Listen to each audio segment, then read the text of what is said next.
Hello, hello, hello, and welcome to our Showcase Sunday. And our Showcase Sunday is here to bring experts from the industry to showcase what they do, why they do it. And this week's Showcase Sunday is none other than the amazing Euan Davidson from the AA. Euan, would you like to introduce yourself? Tell us who you are, why, what you do, and why you do it. Good morning, Alison. Nice to be here. Well, like you say, very kind introduction. My name is Euan Davidson. I work for the AA Hotel Guide or Restaurant Guide, as you might know it. We are AA Media Limited. I've been doing this for about 10 years now. I look after the north half of the UK. So I've been inspecting hotels and restaurants and B&Bs and campsites and you name it for about 10 years now.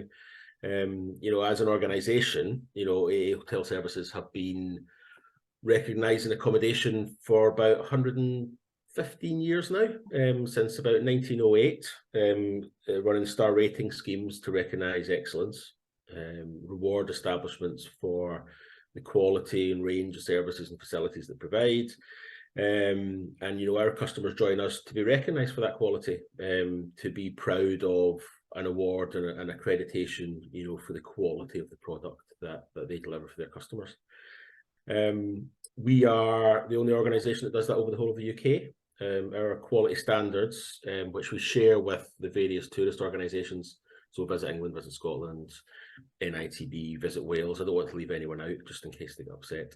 To reflect, modern consumer expectations and also business expectations within the industry, and ensure we're as consistent and reliable as possible. Those standards have changed massively over the years. To keep up with industry changes and customer demands.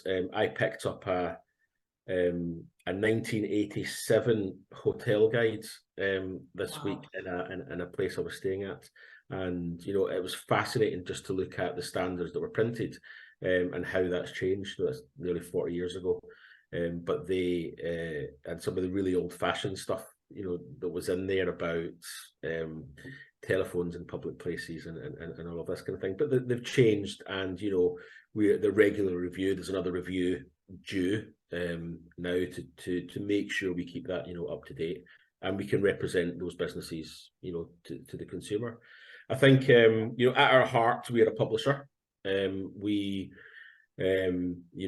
People will know us from restaurant guides and hotel guides and various things, and also mapping, massive mapping. So if you pick up a AA Road Atlas, somewhere that information's come through us. We've got France mapping. We operate a shop at the Channel Tunnel. We operate a lot of the merchandising. So again, if you stop at a motorway services and you see a torch or an AA spade or high-vis jacket, that all comes through us. But at our heart, we're a publisher. Our publishing's gone digital over the last couple of years. We've launched ratedtrips.com. Intention for that is that it brings together the content that we research, and also the content that Visit England researches, and puts it in one place as a go-to destination for travellers coming into the UK or domestic travellers. We want them to discover the best places to eat, the best places to stay, to visit, across the whole of the UK. Not just accommodation and restaurants, which is what we're best known for, perhaps, but also walks, cycle routes, places to visit, attractions, campsites, holiday parks, golf courses. So it's a holistic site. 2 million visitors per year enjoy that and come through. But at its heart, what we really want to do is provide trusted ratings, a trusted guide to the UK, and quality assessment for our business members. That's amazing. So why do you do it, Euan? What is it that brought you into the field? What is it that brought me in? Well, anyone who knows me will know it's all about food. For me, that's my love. That's my first love. But I love the industry, and I think if you speak to any of our inspectors, if you're lucky enough to get to meet the amazing team that we've got, they will say the same. They just love the industry, and anyone who falls in love with hospitality and falls in love with hospitality industry will have very similar kind of reaction to it. It can be a love-hate thing in places, as we all know, and anyone who's worked in the industry will know about, you know, all the stereotypical long hours and so on and so forth. But there's something about it that draws you in. And what I can do and what we can do from our position is, you know, try to recognise that and try to recognise the pride and excellence and quality that goes on around the industry. Excellent. Now, there are a few quality assurances in our industry. What makes you unique and different? What makes the AA unique and different as opposed to your competition? Well, it's a case of horses for courses. I think there's competition out there for what we do. You can get star ratings off a number of other organisations depending on where you are in the UK, but also you can have accreditations and representation through various consortia and whatnot. Some of them are more expensive than others. You know, a lot of them in the UK you'll be aware of: Pride of Britain and Rayleigh Chateau and leading hotels, as well as the other people who provide star ratings. You know, I think our one of our strengths is the breadth of what we do. You know, we try to represent everybody. We're not, and I think some of the, and again, you'll choose what you want to choose, what best represents your business. But I think we try to represent the broadest spectrum of establishments as we can in the industry. All of our accommodation restaurants on rated trips are professionally assessed. Whether that be through if you go into rated trips, it'll either be through the AA or with Visit England. They will have been visited by somebody who will have been on site and will have assessed the standards. That's a massive boon for us. It's not about our personal opinion. You know, we do want to provide a really personal service to everyone that we do, but we have a set of standards, and it's a professional opinion, and it's a professional representation that we give for that through our star ratings or various awards. We're the only organisation that does it over the whole of the UK in terms of star ratings. When we inspect, we always speak to the proprietor. I think, again, we're not there to review it. We're there to review it anonymously to a point, but when we're there, we will always provide confidential feedback and support, as well as all the published stuff that we do. I think we do it well. We want to champion diversity, accessibility, sustainability. These are key themes moving forward. But fundamentally, it's about a professional assessment process, and that's a major part of what we do. Excellent. And you've alluded to a few areas on my next question is, what do you do to help the industry, and what's relevant right now, and also for the future of the hospitality and tourism industry. And it's interesting that I work with a number of organisations. Obviously, sustainability is so relevant now more than ever, and I know you alluded to it there. But can I ask you, what do you do towards helping and supporting the industry, and what's relevant right now and in the future for the industry? I think over the last couple of years, it's been, I don't know if anyone's noticed, but it's been quite difficult. There's been a lot of turmoil, and I think our primary goal when out there inspecting over the last couple of years has been to understand that, and I think that's where it all starts. It's trying to understand that the challenges out there are not going away anytime soon. and they're all things that people will be familiar with. Cost, cost base is extraordinary, and I hear horror stories from customers whose fuel bill has gone up 250%. And to put that into context, somebody said to me very recently that their fuel bill had gone from 50k a year to 250k a year. It is crippling. But not just that, food cost, wage, inflation at the moment is out of control. It's not all doom and gloom, but I think we have to understand that where we can and adapt. And I think there's no point in kicking people while we're down to a certain extent, but also try and help them, try and point them in the direction where they can get support. If we can't provide it, then we'll try and connect people with somebody who can. So if it be that a recruitment issue, be that a skill shortage in certain areas, particularly chefs, I think at the moment, where we are in the lakes, you'll know yourself, the labour market collapsed after COVID for various reasons. And the skill, it's not just about a lack of recruitment, it's a lack of quality recruitment and skills, and where we can connect people. But in terms of fuel, how we can share expertise that we've gathered. I'm not an expert in everything, but I speak to a lot of people and I pick up things, everywhere I go. I hoover up little tips and tricks and things, and where that's relevant is in particularly in smaller places, B&Bs, micro businesses where a little tip or trick can make a massive difference. It can make a huge difference to just whether that be a something like putting a brick in all your cisterns, or buying digital thermostats for radiators, ways that you can operate without being staff heavy, where it's difficult to have a bit of creative thought because you're stuck in the moment. Business, we can have that top down perspective, because I can and that's the best. The thing I love about my job the most is that I'm not stuck in a room, I'm not stuck in a kitchen or one place. I get the benefit of being able to speak to a huge variety of people, and we can share that. And it's about and connecting people, networking and connecting people.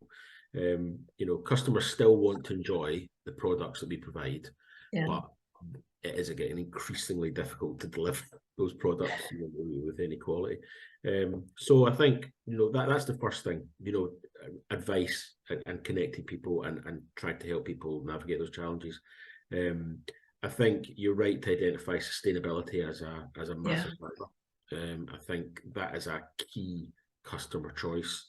I'm of a generation that maybe missed the boat with that, but it's interesting talking to people just even one generation behind me, and it's if it's not number one on their buying choice, it's either number 2 or 3 on they look for it. They want to see sustainability, they want to see local produce, they want to see an effort to reduce carbon, they want to see a way that people are at least acknowledging that they have an impact on the planet.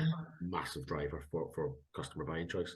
So we've introduced sustainability awards. We're going to introduce a sustainability accreditation scheme as soon as possible, and really try and put that at the heart of everything that we do as well as an organisation.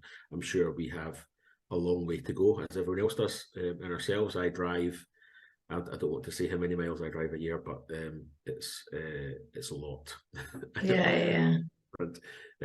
So that we've got challenges, to be a leader and to set an example on that as well. I think one of the other big drivers is accessibility. There's some amazing stats out there if you look for them about just how many people have accessibility needs in the UK, and how loyal and how loyal their buying choices are if they can find somewhere that and that can be something as simple as large print menus, or a better choice of rooms on the ground floor. It doesn't have to be ramps and massive investment in wheelchair ramps and things. 90% of around 90% of accessibility needs are level 1. And that is maybe limited sight or just limited mobility that are easy to fix. So that's another big thing that we're trying to drive in at the moment.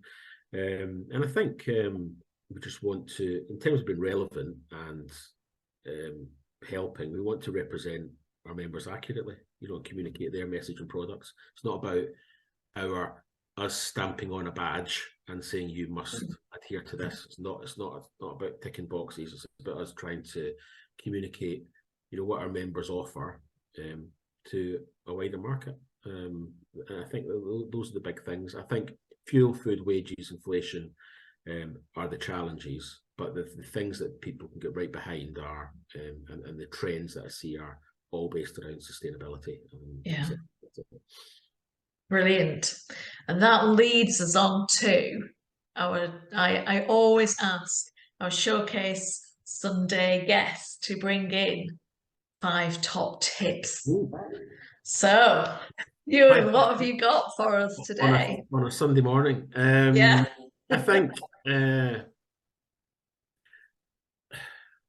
it's a really broad one. The first one is have honesty and integrity in everything you do. Be yourself. What other cliches can I throw in? Have the confidence in your convictions. And that goes at all levels. I think if you believe in what you do and have honesty and integrity, you can really drive an amazing product. It's when people try to be something they're not that they trip themselves up. And I've got loads of funny examples of. They're usually kids who are trying to be posh in a hotel and don't really understand that all customers want is to know you. I want to know you. I had a really good one this week where there was a really young guy in a restaurant and he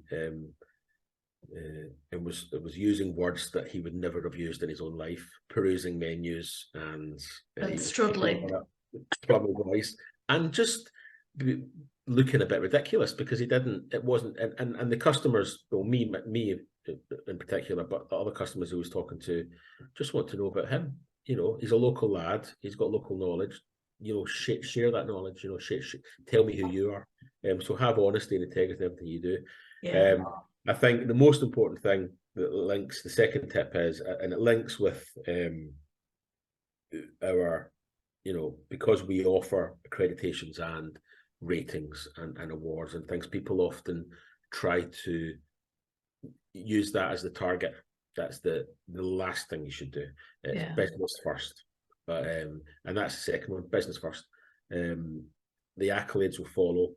Listen to your customers, give them what they want, be the best you can be, and then the accolades and the accreditations will naturally follow. What we like to see is really high quality products, consistent products, and products that are honest and are busy. I've eaten in plenty of restaurants who tell me that they want to achieve a high rosette level, for example, and I'm the only diner in there, and I want to scream at them. I say, look, you won't be here next. You won't be here next week, let alone next year, to have a restaurant at all. So business first. I think the next thing I'd say is maybe go out and experience industry. Use the industry. Don't get stuck in your box. I think that starts at home. Eat in your own restaurant. Stay in your own beds. And then it's know your local marketplace. Beyond that, and then beyond that, if you're in a national marketplace, then obviously you want to see what people are doing nationally and internationally. But go out and experience industry. We call it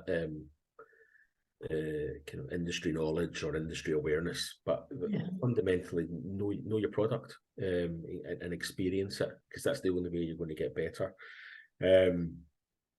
I think how many is that? 3, 4 would be maybe invest in people over product.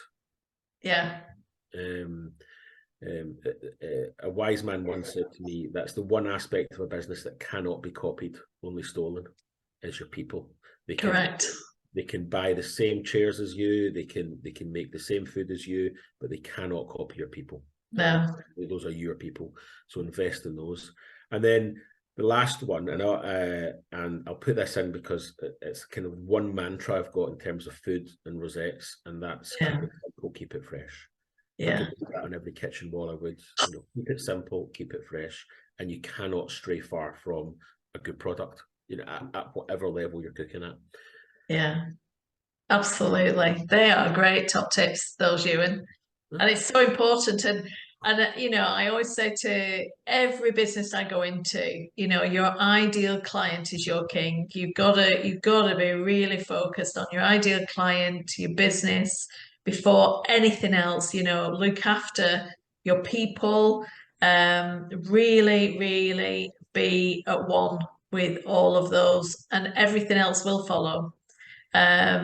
Because whether you're recommended for awards or whether it just actually appears on your doorstep, it's so important. But I have seen so many where they're going for, I'm going for a Michelin star, I'm going for 3 rosettes, and they're on their own in the place, spending lots of money and not achieving, which is just crazy. The clue's in the name, it's the business. And if you don't make money, you'll not be there. So, and if you're empty, then there's something wrong with, or you're not busy. There's something wrong with your product that has nothing to do with what accolades you've got or what accreditations you hold. It's about something that's a matter with your product. So that's what you need to concentrate on. And again, that's what we can help with that. We have our inspectors are out there 145 nights a year, minimum. And they see an awful lot, and not just in one area. And so we can help with that, and we can share best practice and things we've seen and tips and tricks as we go around. And relevance of right now, what's going on, because you're out there seeing it daily. All of the above, really. I think what I'm seeing is a bit of doom and gloom. I think you can't avoid that. I think you only have to turn the news on to see that. But the best businesses are creative and can identify what's really important in their product. A really good example is maybe a hotel which wants to operate 7 days as a fine dining product, and they can't do it because they can't keep the quality for 7 days. And there's we're not asking them to open 7 days. The customers probably aren't asking them to open 7 days. Why they open in 7 days? So it's little things that you can alter and be creative with your product. How can you use technology to your advantage? For a hotel arrival process, for example, I've seen some amazing use of technology. I stayed at a hotel recently where everyone was connected with a earpiece, walkie-talkie, and they reckon they've saved 2 members of staff per day just by that and just by improving their communication. So I think using technology to your advantage, but working out what's important to your customers. Not having to offer anything else. If you're not offering room service 24 hours at 4 stars, does it really matter? Depending on where you are. If you're a airport hotel, then arguably, of course, yes. But if you're a country house hotel in Cumbria, in the middle of nowhere, and you've never sold anything after 9 o'clock at night to room service, why are you putting the service in place? So horses for horses. But I think that's what I'm seeing at the moment. The best business is adapting and being quicker to adapt, and that is how they will survive, and that's how they will gain competitive advantage. Absolutely. And gone are the days of being able to do the stuff before COVID, having dinner, bed and breakfast and a bottle of wine and thinking that's an experience. Gone are those days. It's got to be innovative. It's got to be creative. You've got to diversify to be able to stay ahead of the game now. And the technology out there, AI, I've been using in my own business for quite a while now. And people are just starting to say, what's AI in the industry, which is quite interesting. It's yeah, fascinating times. But I think there's 2 points there that we didn't cover before. Was that customer expectation only ever goes one way. Yeah. And the more they watch lifestyle things on television, and the more their expectations are raised, and the more disposable income there is out there, then and the more disposable income that comes to younger people, and new generations of expectations. The customer expectation only ever goes one way. And in terms of technology, yeah, AI is great, and there's lots of really cutting edge stuff coming in, but that technology thing can be something as simple as buying a walkie-talkie. Yeah. Something as simple as installing a ANPR camera at the gate. Yeah. It doesn't have to be something that is beyond the reach of a small business. Yeah, brilliant. So you've mentioned quite a few things that you've helped save lots of businesses, save time, save energy, save money. You've saved them on research and development. And how do you add value, when you're going in having conversations with your clients, you go in having that conversation the day after you stayed, for example. How do you add value with that? I know because I've been in that position myself with you. But how do you add more value? What is it that you create to help and support? I think it's all of the above. We try to be relevant to each establishment. Like I say, there's no one size fits all, and the range of businesses that we visit is hugely individual. It's not just a case of they're all high end luxury hotels. I've got small B&Bs in seaside towns. I've got small B&Bs in around the Lake District. As well as all the way up to the 400 bedroom 5-star Red Star hotels in London. There isn't one size fits all out there. So it's about, our value comes from the fact that we're there on site and we're there firsthand, and we can listen and adapt to the issues that they've got, but also the amazing quality that they offer. Yeah. So it is very much, our value comes from the fact that we're there and we're able to respond to a wide variety of businesses. We offer accreditation, and awards that champion that individuality. Star ratings and the Rosette ratings are the most recognisable ones, but we've got awards and accreditations beyond that for sustainability and accessibility and you name it. So that it changes as you go around. It's a difficult question to ask. The value comes from the fact that we may be offering money saving advice to small B&B, bricks and cisterns and that level of thing, but also on the other hand offering really detailed feedback about what has gone on during a guest journey in a big hotel, or really detailed feedback on standards of cuisine to help a restaurant lift its quality, because at the end of the day they might not be chasing an accolade, but they want to raise the quality to be able to compete. Lakes actually is a very good example for food standards, because the quality of the food in the lakes is off of most people's scales, and just even trying to break into that group takes a lot of investment, a lot of time, and you might need professional guidance on it, or external guidance I should say, on it to try and push it forward. So the value we do is the value we offer is through that. I feel. Brilliant. So if someone was sitting on the fence right now, Euan, and saying, what is this accreditation stuff? What's these standards? And this all sounds really great. What would any of your current, past, present clients say to your future clients? You know, Well, what would they say about the organisation of the AA and why pick you over anybody else to invest in? I think most of my previous or present clients would say, don't send me in to be a salesman. But what I hope they would say is that of the organisations you go with, that we work with openness and honesty. Yeah. You know, I think that we are professional and discreet in what we do. You know, the conversations I would have with a hotelier or restaurateur are private and confidential. I wouldn't share that with anybody else, no matter what somebody else would try and leverage out of me.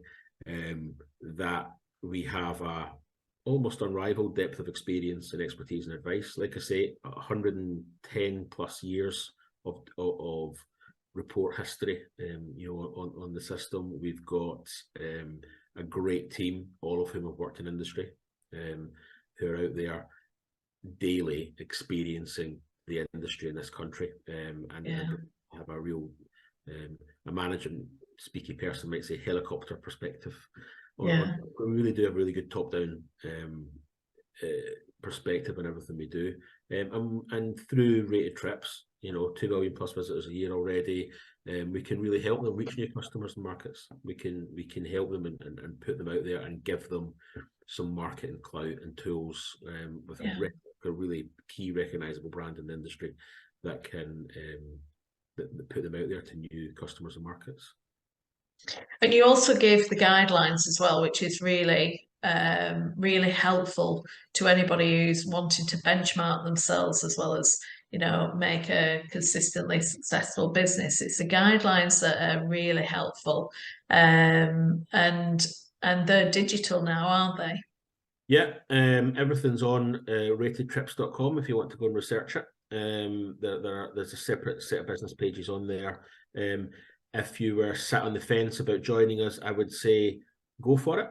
You know, we're not the most expensive option out there, is one thing I would say, but I think we offer amazing value. I'm more than willing to come out and see somewhere firsthand that was thinking of joining. You know, there's no arm twisting on these things. If somebody wants to get in touch with me and say that they really consider, but they weren't sure they would achieve what they want to achieve or what they can market, I'm more than happy to come out and say, yes, it'll be X. Or if it's not at that level, I could be honest with them and say, well, we probably wouldn't see it as a 5-star. We would see it as a 3-star. And they can say, well, that's fine, we'll walk away. And you know, I hope we've got the openness and honesty and integrity to do that with people. That's really, really important with us. And that's so important because so many people think of themselves as a certain level because, you know, in a box in some way, shape, or form, you can't see outside of it. And the reality hit is really helpful. The awareness of where you are right now to where you want to be. At least then they've got a roadmap of how to be able to get there. And the fact that you have all your guidelines online, it's so helpful to say, well, where am I? You know, and to be able to speak to Euan and and the whole team at the AA is really helpful to just have that benchmarking of, well, where are you right now and what do you need to do to get there? But obviously business is first. Business first. I think the caveat I'd put on things like peer review sites and custom review sites is the subjectivity involved in it. Now we can all read between the lines on them if we're experienced in using them, but what we offer is an objective snapshot of where a business might be at any one time, and you know, if somebody is aiming for a certain star level, you know, and I go out and I could say, well, if you do X, Y, and Z, then it's worth, then you'll be there, and we can offer that advice and we can help people bridge the gap.